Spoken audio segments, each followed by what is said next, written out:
Assalamualaikum warahmatullahi wabarakatuh. Salam sejahtera untuk kita semua. Bagaimana kabar Bapak Ibu sekalian? Semoga selalu sehat, rezekinya juga usahanya tambah lancar semuanya. Amin.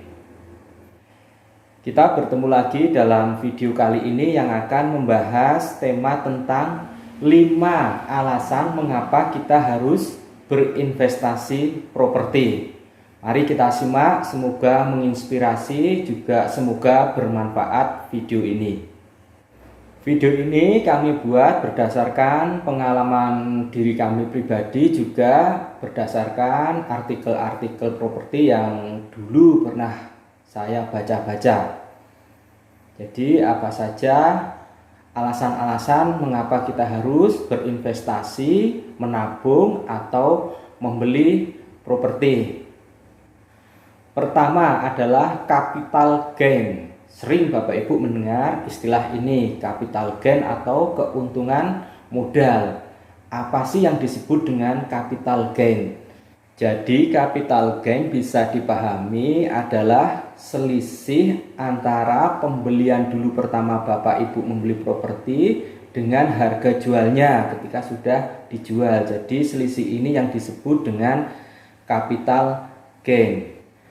Secara sederhana, capital gain bisa dipahami sebagai keuntungan yang sebesar-besarnya daripada properti yang Bapak Ibu jual belikan tadi. Jadi untungnya berapa, yaitu capital gain yang Bapak Ibu terima atau Bapak Ibu dapat. Perlu juga Bapak Ibu pahami bahwasanya bisa disebut sebagai capital gain itu ketika properti Bapak Ibu benar-benar sudah terjual. Jadi keuntungannya sudah benar-benar Bapak Ibu pegang di tangan.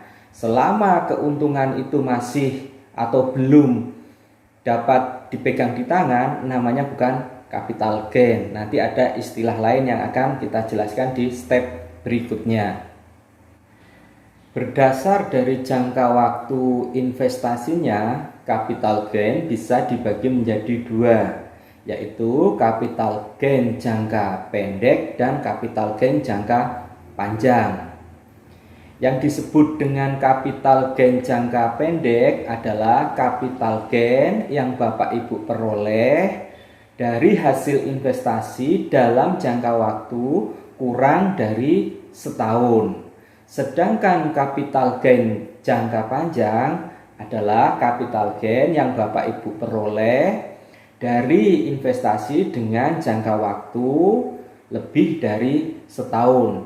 Jadi ketika Bapak Ibu membeli properti baru 3 bulan terus dijual untung, itu namanya capital gain jangka pendek. Sedangkan lebih dari, umpamanya Bapak Ibu lebih dari 1 tahun, bisa 2 tahun atau 3 tahun baru dijual dan mendapat keuntungan, itu namanya capital gain jangka panjang.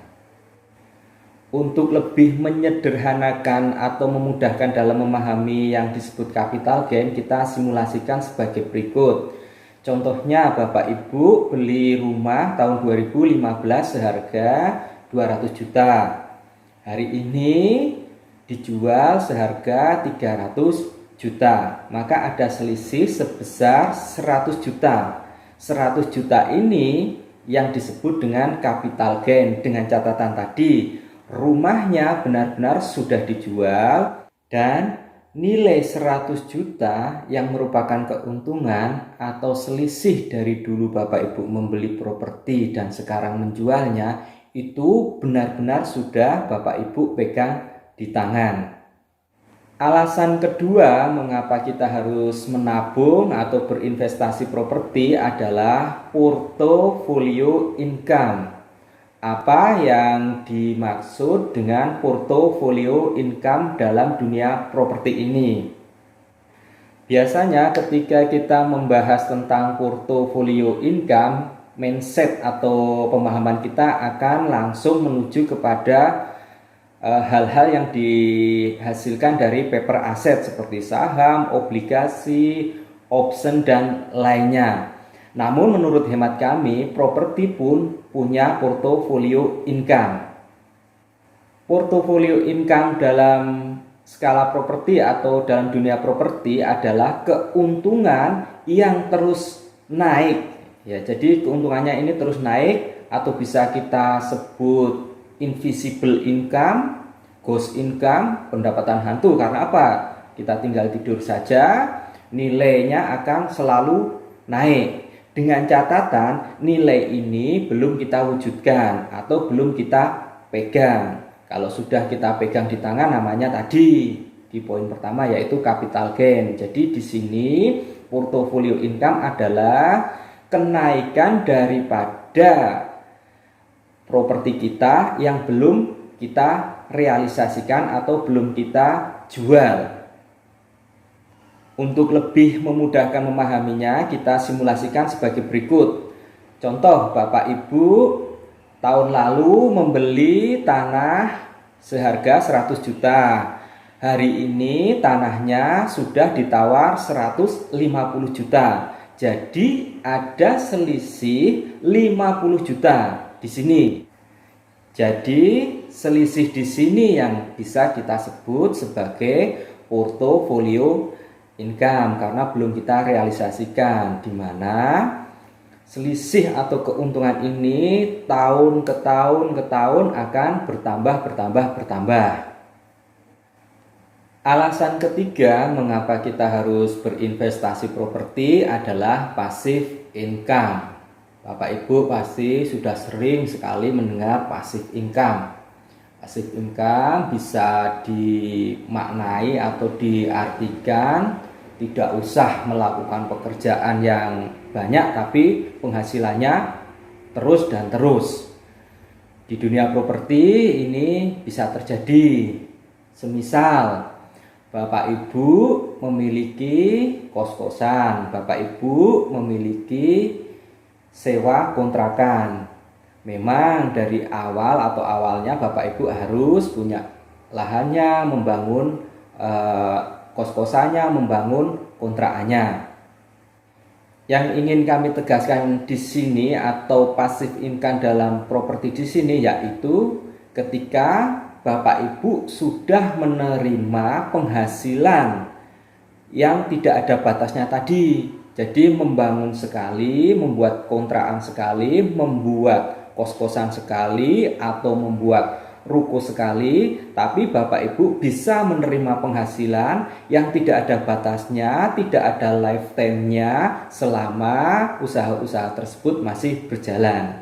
Nah, inilah yang kita sebut dengan passive income dalam dunia properti. Hasil dari Bapak Ibu saving, menabung, berinvestasi properti. Alasan keempat mengapa kita harus berinvestasi properti adalah pajaknya yang relatif kecil, ya, pajak dari properti. Bapak Ibu yang memiliki tanah atau bangunan baik rumah, ruko dan lainnya pasti setiap tahun akan mendapatkan surat pemberitahuan pajak terhutang atau SPPT, yaitu yang bentuknya semacam ini. Di sini ini adalah pajak tahunan yang harus dibayarkan setiap tahun terhadap properti Bapak Ibu yang miliki baik tanah ataupun bangunan. Mengapa kami sebut relatif kecil? Coba Bapak Ibu lihat, Bapak Ibu persani di SPPT ini, ya. Di SPPT ini tagihannya berapa setiap tahunnya? Jikalau Bapak Ibu bandingkan dengan properti yang Bapak Ibu miliki, harganya maksudnya ya, coba dibandingkan, pasti relatif lebih kecil atau sangatlah terjangkau. Di sisi lain, pajak final daripada properti yang Bapak Ibu miliki adalah hanya 2,5%. Itu pun dicatat jika propertinya dijual. Jadi Bapak Ibu harus membayar pajak penjualan sebesar 2,5%. Adapun tentang pajak-pajak jual beli properti, Bapak Ibu yang belum melihat atau belum menonton video bisa lihat di video kami sebelumnya tentang biaya dan pajak yang timbul dari penjualan atau pembelian properti. Silahkan dilihat dulu untuk yang belum melihatnya.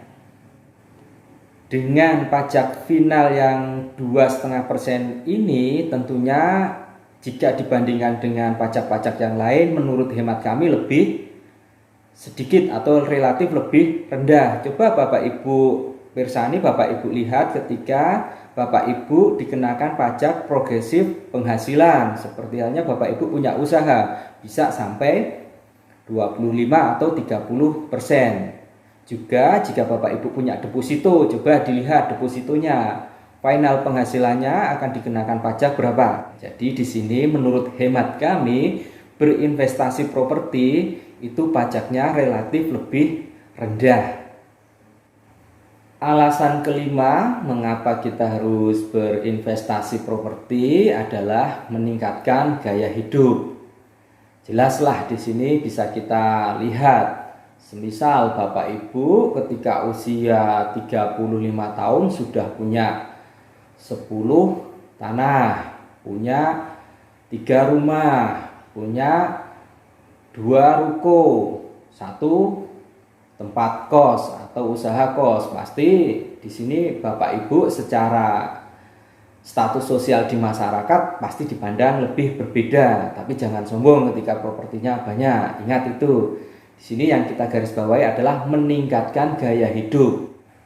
Perlu dicatat juga untuk Bapak Ibu bahwasanya orang-orang sukses di dunia itu pasti salah satu asetnya adalah properti. Tidak mungkin tidak punya properti. Mereka pasti punya salah satunya itu properti, aset dari orang-orang sukses, orang-orang kaya di dunia. Demikian diskusi kita kali ini. Jika Bapak Ibu mempunyai pengalaman atau hal-hal lain tentang investasi properti, boleh ditulis di kolom komen di bawah ini. Jadi pengalaman-pengalaman Bapak Ibu ketika mempunyai properti apa saja silahkan ditulis di kolom komen di bawah ini. Terima kasih sudah menonton dan mengikuti video dan diskusi kita kali ini. Jangan lupa selalu jaga kesehatan. Semoga kita bisa berdiskusi dan bertemu lagi di video-video selanjutnya. Assalamualaikum warahmatullahi wabarakatuh.